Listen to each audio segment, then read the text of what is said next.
Signor Gianfranco, quali sono le caratteristiche della sua azienda?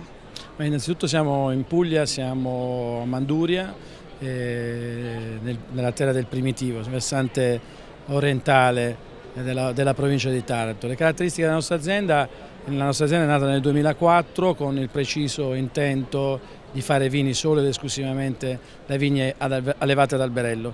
Quindi abbiamo queste vigne a partire dai 60 anni fino ad arrivare ai 90 anni. La nostra azienda quindi è un arcipelago, tanti piccoli appezzamenti che sono stati salvati dall'estirpazione, dallo svellimento, e quindi noi facciamo il vino da questi vecchi albirelli.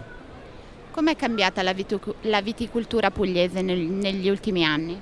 Ma con l'avvento di tante tecnologie, soprattutto in cantina, è cambiata tantissimo in questi ultimi 10 anni, quindi era in maniera del tutto inaspettata, con le nuove tecnologie e poi con l'avvento chiaramente di tanti piccoli produttori, siamo riusciti a migliorare tantissimo dal punto di vista qualitativo il nostro prodotto, il nostro Primitivo, e quindi lo si deve solo ed esclusivamente all'impegno di questi piccoli produttori. Se oggi finalmente il Primitivo, insomma, inizia a essere conosciuto in tutto il mondo.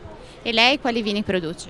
Ma noi produciamo un Primitivo di Manduria dal Nomes, e poi, siccome siamo comunque nel Salento, nell'Alto Salento, c'è l'altro grandissimo vitigno che è il Negramaro, e noi facciamo da Negramaro un'altra etichetta dal nome Io.